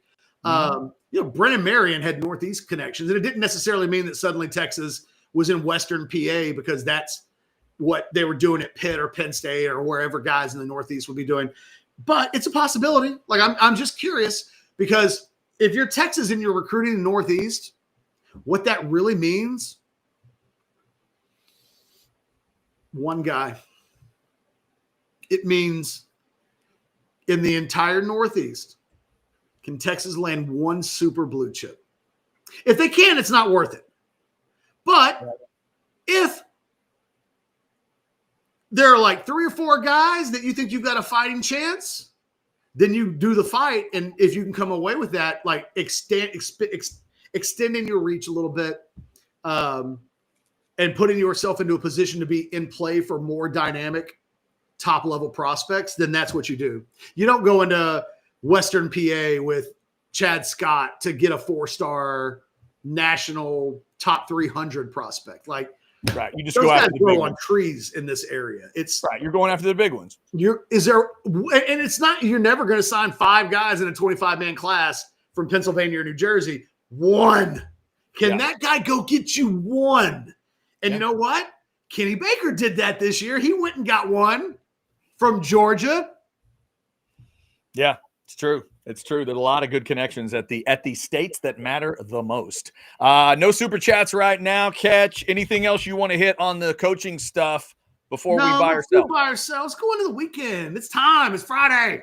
All right, we'll do it. I got Rogue Shop in front of me. A little Rogue Shop in front of you. Also, I'll play the AV consultation spot for you once before the weekend. I know that'll send you into the weekend good. You want the spot? You want the spot now? You want the spot right before we close? What do you want? Is it the Camilla spot? Oh, yeah. We'll do it right now. Yeah, okay. Fair enough. We will buy or sell after you hear about AV consultations. Don't let your mama or your grandma have a better TV than you.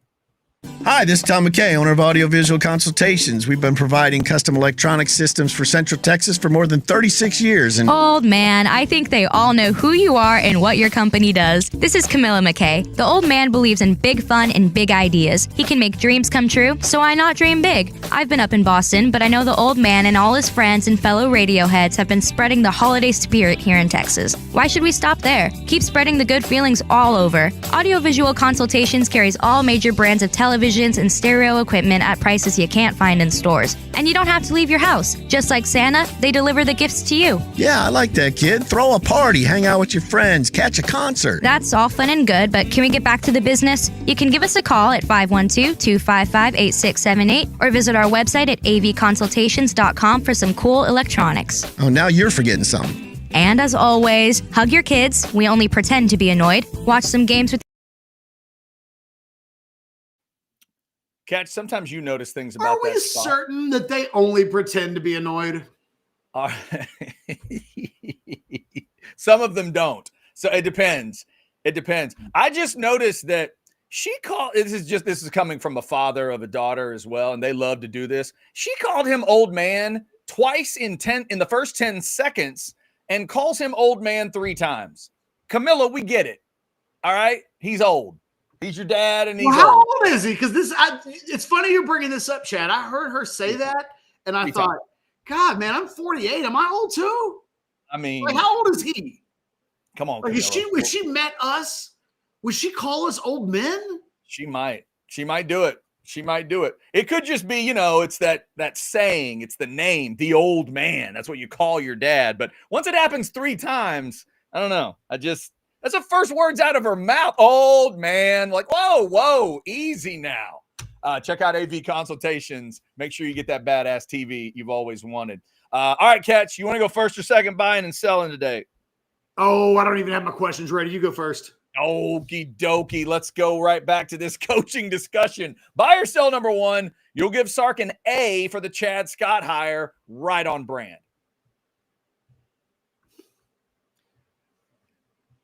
Oh, buy, I guess.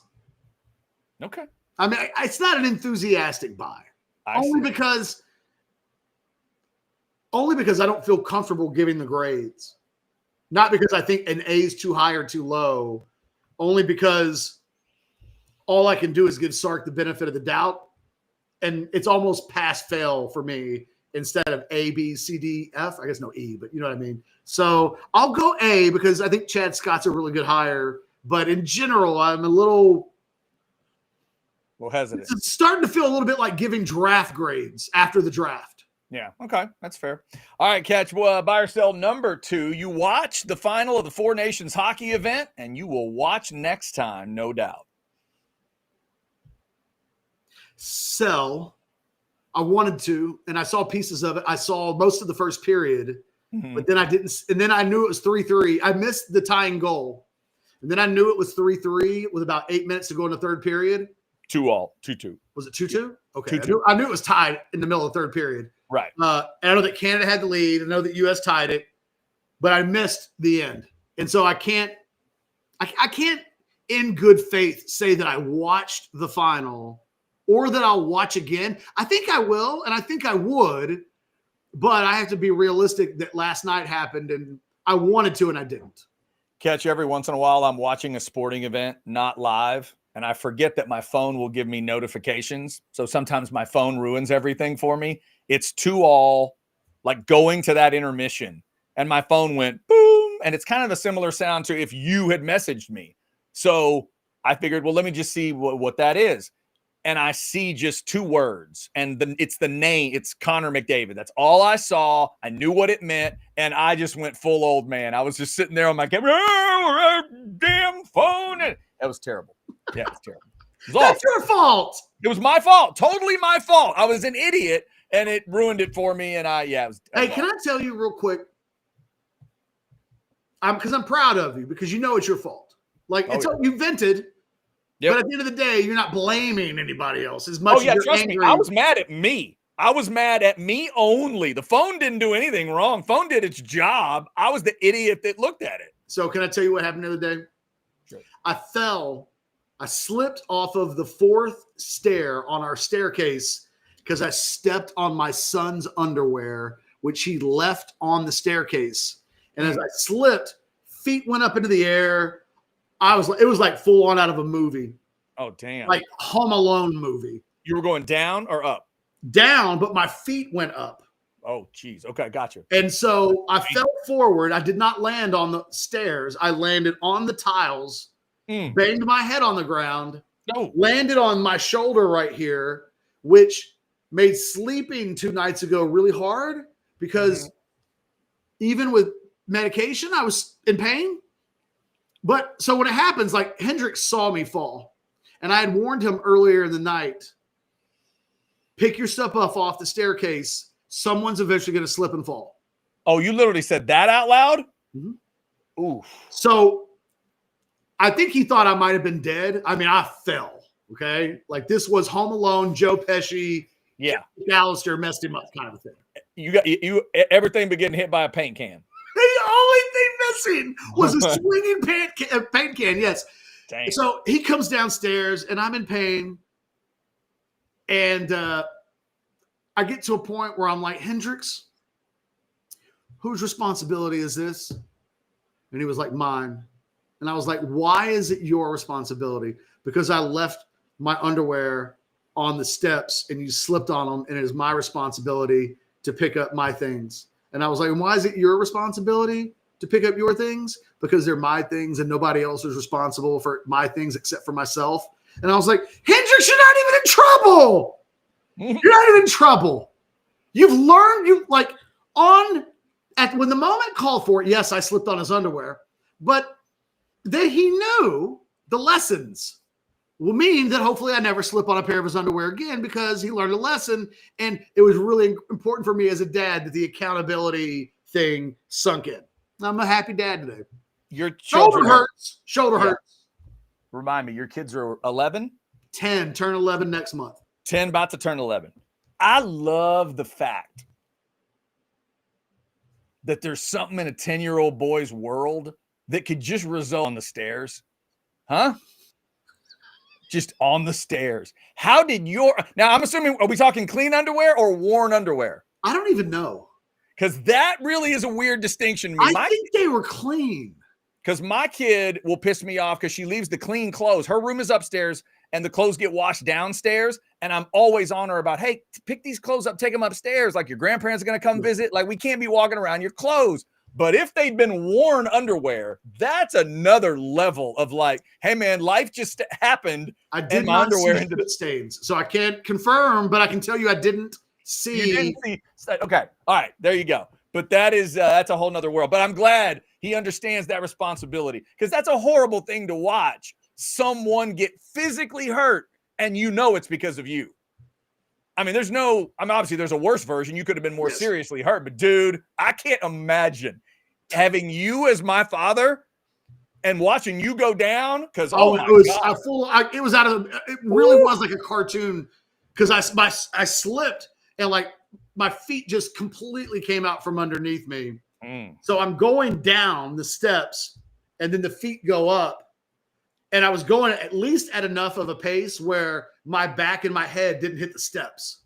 Damn. Like I've looked at it and I'm like, Jesus, how did I miss the entire staircase as big as I am? I was about to say, it sounds like you pulled off a pretty freaky, like Undertaker, Samoa Joe, good big man, quick feet move from like pro wrestling.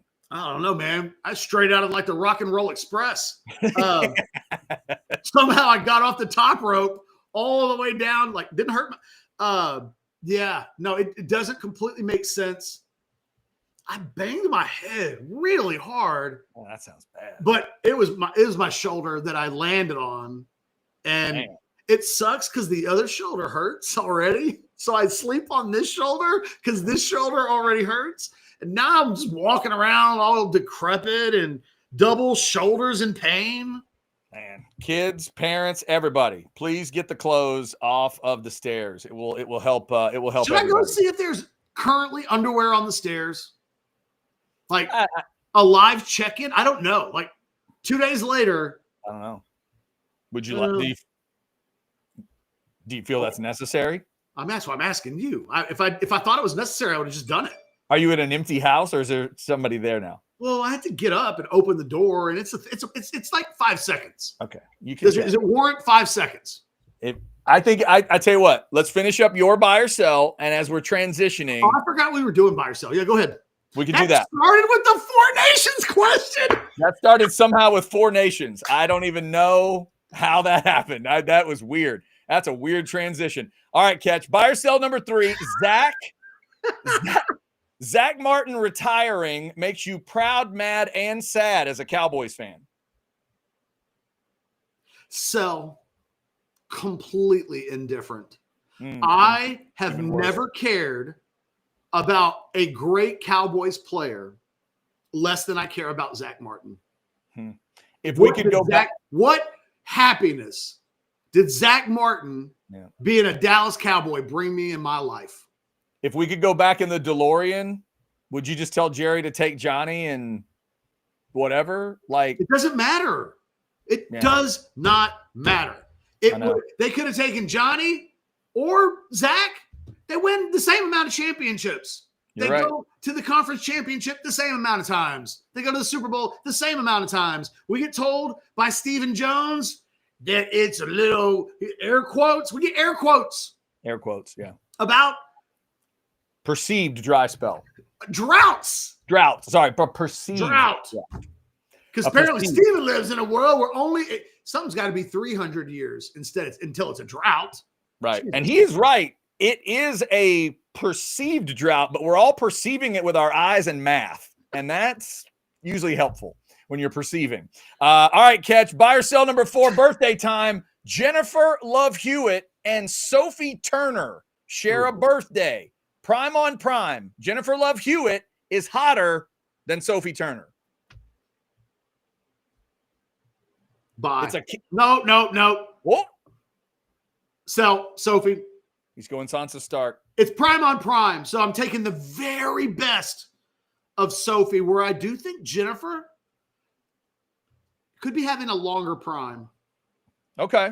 By the way, just for the record, Catch, I double-checked this one. But JLH, by the way, happy 46 for her. Sophie Turner is 29 years old. She has been a part of one of the greatest HBO shows that ever existed. She has married Joe Jonas, my particular Jonas brother, if I was picking. She's had 2 of his children and divorced him and is now getting whatever settlement is involved. And she's not even 30 years old. That's a lot of life, right? To put into 29. She's not even 30. She's 29 today. Sophie, salute you. Half, Eddie. Half. Man, Sophie, I bet she foo-fooed the heck out of Joe Jonas. Woo-hoo! I bet you she got after Joe Jonas now. Sansa was serious. She's got the GOAT money. She got the GOT money. And she's got the Joe Jonas money. Good for her. Sophie Turner. Yeah. Sophie Turner. Hey, maybe it's because we grew up with her, like we watched her grow up on TV as a child. Yeah. I just find this great sense of pride for her right now. Yeah, absolutely. Happy birthday to those ladies. Also, another birthday coming tomorrow, Catch. Here's a weird one. Buy or sell number 5. Drew Barrymore is going to be 50 tomorrow. If you could be invited to the 50th celebration for any of the Charlie's Angels movie stars, you'd go Drew over Cameron Diaz or Lucy Liu. This is a fantastic question. Thank you. You're a part of the celebration. You're in the limo. You go wherever they go. Could be Turks and Caicos. You could get a beach. You're going to the whole celebration. Even if it lasts a week, you're a part of it. You're going Drew among those 3. So I'm going Cameron Diaz. I think she likes to go harder. Like, I think if I'm trying to pick the 3, yeah, who am I going to have the most memorable occasion with? Right. Who's going to create something from a story standpoint where, like, 10 years from now, I'm like, Chad, did I ever tell you my Cameron Diaz story? Right, that you were with. Yeah, that's all. But it's not that I was with her. It's got to be like we were at this bar for her birthday, and like, I need the stories. Right, I need the stories, and I just feel like Drew and Lucy might be a little more conservative and less willing to let it all hang out on a 50th birthday party. I think Drew's weird enough that I might lean Drew, but I'm right there with you on the Cameron idea. It's close for me with Drew and Cameron, and I think they would all be wild times, but you might be right. Cameron would probably. I'm thinking of Cameron. What was the movie, The Sweetest Thing, that she did with Applegate? I'm thinking of her and Applegate together. Oh my God! And it's the 50th birthday party, and that's where I want to be. Man, I want to be with Applegate and Diaz. I can't recommend that movie enough to people that have not seen it. If you are into if you're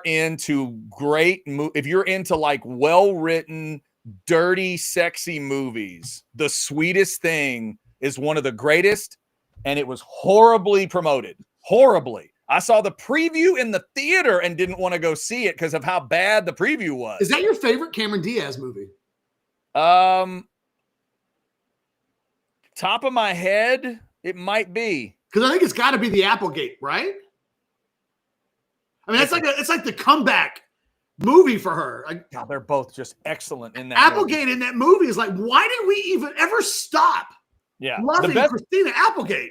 The best thing I will say, here's what it is. If you love Cameron Diaz in There's Something About Mary, see The Sweetest Thing. And if you love Christina Applegate in Anchorman, see The Sweetest Thing. You'll love them both. Is she better in Anchorman or better in Sweetest Thing? They're both better in Sweetest Thing. But I'm just saying for people that the entry point could be those 2 things. And you get a performance from Selma Blair that you will never she's so good. Ever forget. And I'm not even talking about the actors that are in this movie because it's pretty good too, but The Sweetest Thing is excellent. That's so good. So good. All right, Catch, that's my buy or sell. That's only halfway through. What do you got? It's only 140. We're good. Yeah. By the way, she did do The Sweetest Thing before Anchorman. So she's probably never in Anchorman if she doesn't slam it in The Sweetest Thing. Oh, okay. There you go. Yeah. It's the setup to it. It's perfect. Because The Sweetest Thing's in 2002. Okay. Then she does a movie called Wonderland and View from the Top that probably were already scheduled. The next thing that happens after that is Anchorman. Interesting. So she gets the Anchorman movie literally coming out of The Sweetest Thing. They're like, we need someone in a comedy, and she smashes it in the comedy, in The Sweetest Thing. Yes, I'm with you. And I'm looking at the movies that she did before The Sweetest Thing, and like it just fell apart on her after Don't Tell Mom, the babysitter's dead. Oh, I do like me some Don't Tell Mom, though. Solid film. Did you ever like Mars Attacks? Yeah. But I never did. I didn't like that movie, but she was in Mars Attacks. Okay. Buy or sell, number one. As an A&M fan, you found yourself impressed by what Texas has done in rebuilding its support staff and coaching staff in the offseason. Yeah, buy. I mean, I always try to take a good realistic look at it, at doing what I do for a living and rooting for the team I root for. I'm always tell it like I see it. Yeah, buy. I was impressed. Like some of the connections in key states, guys with experience, a running backs coach that has called plays for an offense and got the interim head coaching job. If I'm Steve Sarkeesian, I grab that dude and we go have dinner, or we duck in a room and say, hey man, let's talk red zone. Just use those opportunities, because this is a guy that was producing a running game that was better than yours for the last couple days. I think it shows, Catch, that Sark is willing to evolve continuously. And yeah, right. Looks like a pretty good group to me. I'll buy. Buy or sell, number two. Canada winning the Four Nations title means that the USA should actually invade Canada. Blame Canada. This means war. Blame Canada with all their hockey hullabaloo and that B. Ann Murray too. No, that's a sell. Let's not invade. But let's figure out a way to get a puck past a goalie in regulation. Can we please? Whatever we do, we can't go overtime with those Canucks, because they've got one more goal than we do every stinking time. Win it in regulation, Americans. Come on. Buy or sell, number three. Kevin Durant played last night, Moody Center. Suns, Spurs, NBA game. You had no interest in going to an NBA game in Austin. Buy. Yeah, no, I didn't have interest in that one. Neither are my teams. Sorry, obviously it sucked for the Moody crowd. I didn't get to see Wembanyama off of that injury, but no, I did not have a need to go down there. I hope some Texas fans obviously went to see Durant. That's pretty badass. See a guy that's got got that impact and got the number in the rafters, and see him playing in the NBA after getting to 30,000. But no, I was happy to allow someone else to sit in my seat. Buy or sell, number four. Kevin Durant pitching the idea of a WNBA team coming to Austin. If Austin landed a WNBA team, you would go to at least a couple of games every year. That's interesting. You know what? Your daughter's at an age now that it's not like right. Probably be able to be like a father-daughter thing. Yeah, it might not be that, but I will say, I've told you my wife had some interest in the Clark thing when it took off. I'm going to buy, because I think what would happen, my wife is a great territorial sports fan. She kind of starts falling for the teams in her area. Was she ever an Ice Pats fan? I mean, like a little bit, I can't remember. Would she have been in town for the Bats?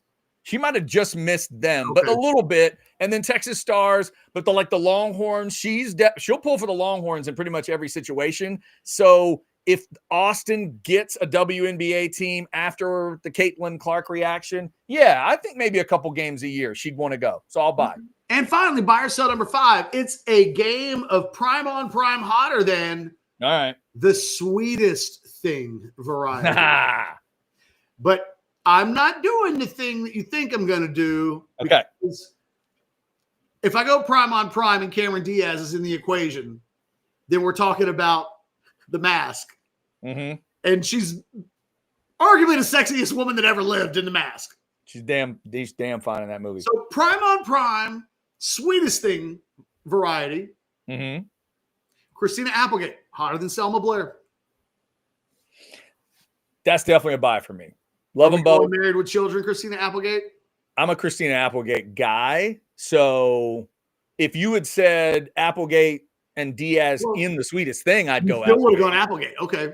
Okay. I'm that much of a Christina Yeah, Applegate. but Applegate, you could say hotter than is different than who you like than, who you want than. Like, you might still pick Applegate if given a choice, but if asked to, like, right, but you're saying objectively, who's hotter? Right, you're saying in the movie. Right, in the movie itself, I'll go Applegate over Selma Blair. I didn't say in the movie. I said prime on prime. Oh, well, then it's definitely Applegate. Yeah. Okay, that's definitely Applegate. Because I'm not necessarily going to be what was Bundy's? What was her name in the Married with Children? Kelly Bundy. Thank you. I'm not even necessarily that Applegate, because she's one of those like Allie Larder and others we've talked about that just get better with age.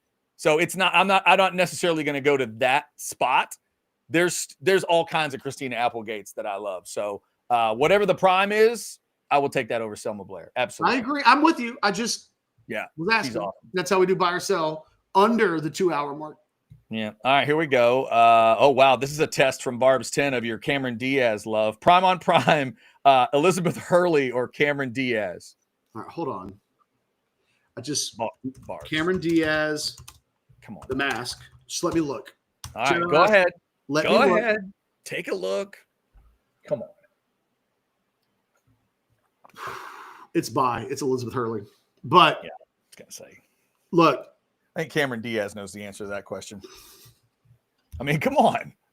Elizabeth Hurley as the devil in Bedazzled? Oh. Come on. Her hotness makes that movie so watchable. Again, yesterday, now I'm going to bring it up to you, Catch. Yesterday, I brought up a birthday battle with Cody of Cindy Crawford and Rihanna.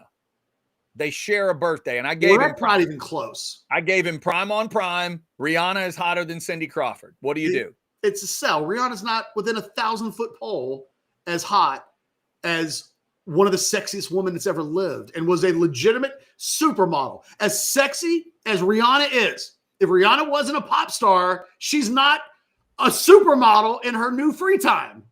Right. She's just a very attractive woman. Mm-hmm. That's the argument I made yesterday for Cindy Crawford. In a way, you go the same way here with Elizabeth Hurley, because I believe Elizabeth Hurley was like legitimately a model along the way, correct? I don't remember. Her life begins for me in movies. Like, obviously the acting side of it is what a lot of people, I think she actually was a model at one point. But to me, that one's not close. Barb's 10, thank you for that. Man, when you get Cameron Diaz in The Mask, when she's in that gold dress and she's dancing. She is fantastic. Her body type's different than Elizabeth Hurley, right? So it is a little bit like a tiger versus a lion. They're not the same animal. Yeah. And I could make a case, hot prime on prime, put them on a stage in the same outfit. Yeah. And have them do what's required of Cameron Diaz in The Mask. Yeah. We'll come away thinking that Cameron Diaz is hotter than Elizabeth Hurley. It was a hell of a performance. Tell me this. What is The Mask if you recast Jim Carrey and Cameron Diaz? Like, with anybody? Like, what does it become at that point? A movie that we don't reference 30 years later? Like, ever? Ever? Ever. I don't mention The Mask for the movie. No. I only mentioned The Mask because it gave us Cameron Diaz. It did. I saw that movie in the theater, and she was easily. Oh my God. The thing you were talking about walking out of that theater. Like, I think I saw that movie, Catch, either on a date or with a female friend. It's all she could talk about walking out of there. It is impossible to go back and fully appreciate what it felt like when it was her first movie. It was her introduction to us. Yeah, she did a movie the next year called The Last Supper. That could have been her first movie, and then The Mask was the second movie, and then you would go, well, at least she did something before. She came out of the gates, 1994, did The Mask. Do you know how old Cameron Diaz is? Cameron Diaz is, let me guess. Let's say she's I'm saying she's about Drew Barrymore's age, so like late 40s, 48. She's 52. Oh, wow. Which means that when she recorded The Mask, she was 21 years old with zero acting experience. How about that? And I would argue that what she does in The Mask it's up. I mean, I'm still referencing it all these years later, and it's not a good movie. Her performance and Carrie's performance, man, it's all of it. It carries the entire thing, because otherwise, the thing is, you don't think of The Mask for Carrie first. You don't have. Well, I mean, I do. Yeah, of course. If we're talking about the movie, yeah, of course. No, I'm saying when you think of Jim Carrey. Oh, I see what you're saying. Yeah, right. I feel like The Mask for Diaz is an apex moment in a weird way. As it gets her started, yeah. Whereas, because she's never quite as spectacular. Like, there's never a movie that she does again. As much as I love her, and I'm including there's something about Mary in this, right? Because that is her vehicle. Right. Yeah, that's a big. I did not walk out of something about Mary going, like, just my entire brain rewired around.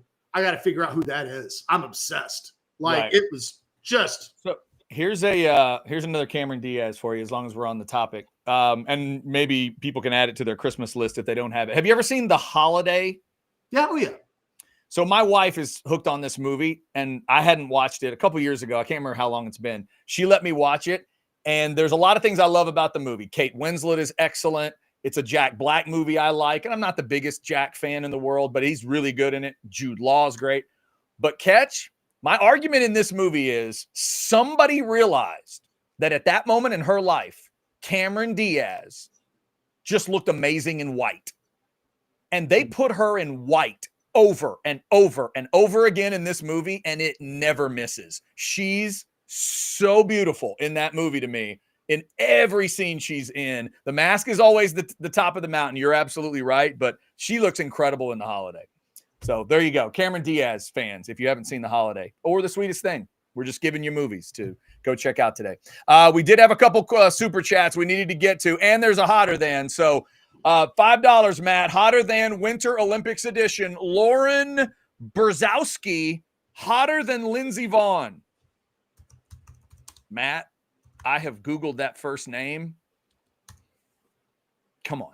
That's a sell. Dude, what are you doing? Sell. Lindsey Vonn. It's a sell. Come on. Come on, Matt. Come on, Matt. Come on. If you're a bobsled fan, be a bobsled fan. But come on. Come on. Catch, am I wrong? Am I wrong? Tell the people if I'm wrong. Come on. I had no awareness. Like I hit the search and I was like, I don't know. I don't know what's going to happen. Uh-huh. I was not prepared for Lindsey Vonn's competition in this. I was not. Yeah, I was not, but Lindsey was. Thank you, Matt. Thank you, Matt. Longhorn Football Edits throws in a $5. Buy or sell, you are more confident in Sark taking a portal running back than a portal wide receiver. Good show, guy. Oh, that's got to be a buy. Sell. It's not a You're buy. selling? I'm probably equally confident. Okay. All right. If I think 100% Texas is going to take one of each, then true. I'm equal. I'm not more. Yeah, that's probably fair. I definitely would think there's edits. There's definitely a running back. If it had to be one or the other, I think you got enough in that receiving room. You got to get a running back. But I agree with Catch. I think they're going to end up with both of those things. So probably the right answer there. All right. I think that might be it. Catch, you good? Or do you have more Cameron Diaz movies to discuss? I just want to see Matt's internet search history. Matt is quickly becoming one of my favorite chatters for a lot of reasons. That one's fantastic. Fantastic. Look, you know what though? If you're into if thick women are your thing, she would be. I know guys that prefer thick women to Lindsey Vonn's body style. Yeah, and let's not misunderstand. Let's not misunderstand the comments. I'm not saying this is not an attractive person. I'm just trying to give Lindsey Vaughn her love. Dude, I just did a Lindsey Vaughn photo image section. I mean, come on. But here's what I'm saying. But when it comes to Lauren Catch, here's what I want to see Lauren doing. I want to see Lauren defending someone's honor in a bar where there's a pool cue nearby. That's what I want to see. Because Lauren we're talking about a bobsledder here. A sexy bobsledder. I want to see somebody mouth off to Lauren in a bar and Lauren deals with it. That's what I want to see from a safe distance with a beer in my hand. I'm with you on that. And that's what I want to see.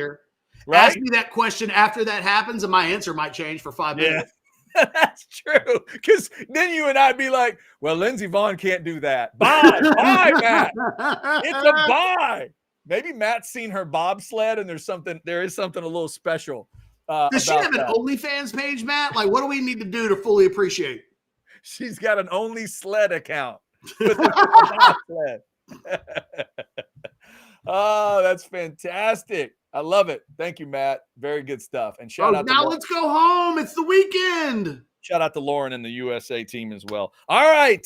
Thank you all for liking, subscribing, and getting the notifications. Remember, if you don't like on the way in, please like on the way out. Subscribe. It does help out. Please like. It does make us feel better about ourselves because we are that shallow. Football with Friends will have a show for you this evening at 6. They're getting you ready for the Combine. Remember, next week, Tuesday through Friday, Cody and Alex are going to be in Indianapolis at the Combine, talking to all kinds of folks, looking at all kinds of things, all the timing, all the running. They're going to be dealing with that next week, but they've got a show for you, kind of previewing stuff tonight at 6. And obviously check out orangebloods.com for that great war room, including the cool little note on Arch Manning and so much more. Y'all have a good weekend. We'll be back on Monday